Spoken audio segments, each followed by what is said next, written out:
नमस्कार, आप सभी का बहुत बहुत स्वागत है। दोस्त, सिविल इंजीनियरिंग करने के बाद हर कोई एक ऐसी जॉब चाहता है जिसमें पैसा, पावर और रुतबे की कोई कमी ना हो।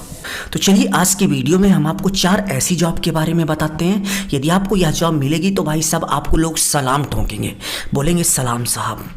और यह जॉब मिलने के बाद आपको अंदर से बहुत प्राउड फील होगा और ये लगेगा कि भाई यह जॉब मिलने के बाद हमारा जीवन धन्य हो गया। तो फर्स्ट जॉब की बात करें तो इंडियन आर्मी टीजीसी। जी हाँ दोस्तों, सिविल इंजीनियर्स के लिए इंडियन आर्मी टीजीसी पोस्ट पर एक वैकेंसी आती है जो कि इंडियन आर्मी की तरफ से ऑर्गेनाइज की जाती है।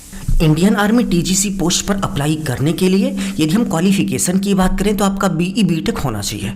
यदि आपका सिविल इंजीनियरिंग में बीई बीटेक है तो आप इस जॉब के लिए अप्लाई कर सकते हैं। Diploma student Indian army TGC post पर अप्लाई नहीं कर सकते।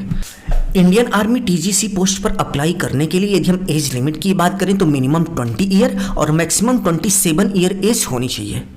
सिलेक्शन प्रोसेस की बात करें तो साल भर में एक बार इस पोस्ट पर वैकेंसी आती है। फॉर्म फिलअप करने के बाद एसएसबी इंटरव्यू के लिए बुलाया जाता है। आपके परसेंटेज के हिसाब से यदि आपका परसेंटेज अच्छा नहीं है तो आपको एसएसबी इंटरव्यू के लिए नहीं बुलाया जाएगा। एसएसबी इंटरव्यू होने के बाद यदि आप इंटरव्यू में क्वालिफाई कर जाते हैं तो आपका मेडिकल होगा और मेडिकल यदि आपका क्वालिफाई हो जाता है तो आपकी ट्रेनिंग स्टार्ट हो जाएगी और ट्रेनिंग पीरियड से ही आपको सैलरी मिलने लगेगी।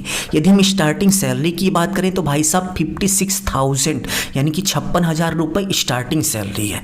और यदि हम पोस्ट की बात करें तो आपका स्टार्टिंग सिलेक्शन लेफ्टिनेंट की पोस्ट पर होगा, यानी कि आप स्टार्टिंग से ही एक अधिकारी रैंक पर वर्क करेंगे। यही समझ लो यार, 20 साल की उम्र में यदि आप अधिकारी बन गए तो ये आपके लिए बहुत बड़ी बात होगी। और यदि आपके अंदर क्वालिटी होगी तभी आप 20 साल की उम्र में अधिकारी बनोगे।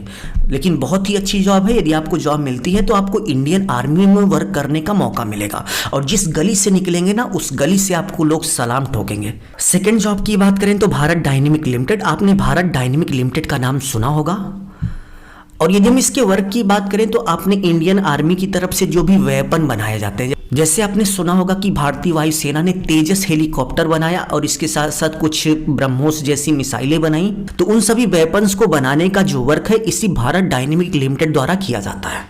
और इसमें भी सिविल इंजीनियर्स के लिए जॉब आती है मैनेजमेंट ट्रेनी पोस्ट पर। और इसके साथ साथ यदि हम क्वालिफिकेशन की बात करें तो आपका बीई बीटेक होना चाहिए। डिप्लोमा स्टूडेंट यहाँ नहीं अप्लाई कर सकते मैनेजमेंट ट्रेनी पोस्ट पर। और इसके साथ साथ यदि हम सिलेक्शन प्रोसेस की बात करें तो सबसे पहले आपका एक सीबीटी टेस्ट होगा। यदि आपका सीबीटी टेस्ट में अच्छा नंबर आता है तो भाई साहब आपको इंटरव्यू के लिए बुलाया जाएगा।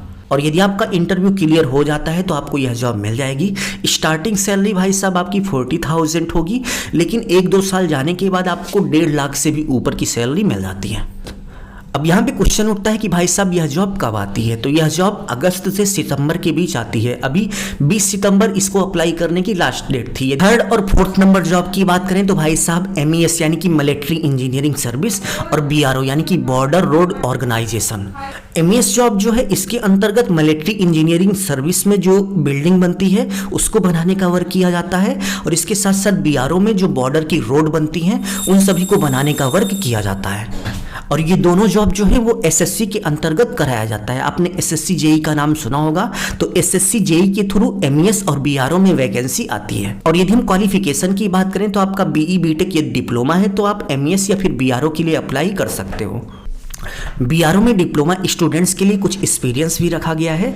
इसके साथ साथ यदि हम सिलेक्शन प्रोसेस की बात करें तो टोटल आपका 2 एग्जाम होता है, जिसमें पहला एग्जाम आपका CBT टेस्ट होता है जो कि 2 घंटे का होता है, जिसमें आपसे 200 नंबर के क्वेश्चन पूछे जाते हैं। और पहले एग्जाम में निगेटिव मार्किंग होती है।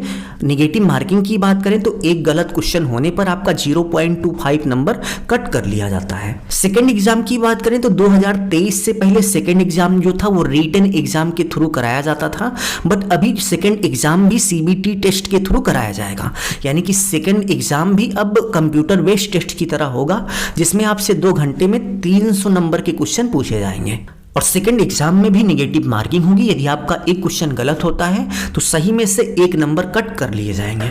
तो तो हमने आपको इस वीडियो में 4 ऐसी जॉब बताई जिसको पाने के बाद आपके पास पैसा, पावर और रुतबे की कोई कमी नहीं होगी, आपकी लोग बहुत ही ज़्यादा रिस्पेक्ट करेंगे और चारों की चारों जॉब कहीं ना कहीं से इंडियन आर्मी से रिलेटेड है। यदि आपको इन जॉब के बारे में पहले नहीं पता था तो कमेंट बॉक्स में कमेंट करके थैंक यू बोलिए और इसके साथ साथ कमेंट बॉक्स में कमेंट करके जरूर से जरूर बताइए कि आपकी नज़र में कौन सी जॉब सबसे बेस्ट है जिसको पाने के बाद आपके पास पैसा, पावर और रुतबे की कमी नहीं होगी। तो अभी के लिए बस इतना ही। इस वीडियो को लाइक करके चैनल को सब्सक्राइब कर लीजिएगा। अपना ख्याल रखिए और अपने मम्मी पापा का अपने से भी ज़्यादा ख्याल रखिए। इसी भाव के साथ आप सभी से विदा लेते हैं। धन्यवाद।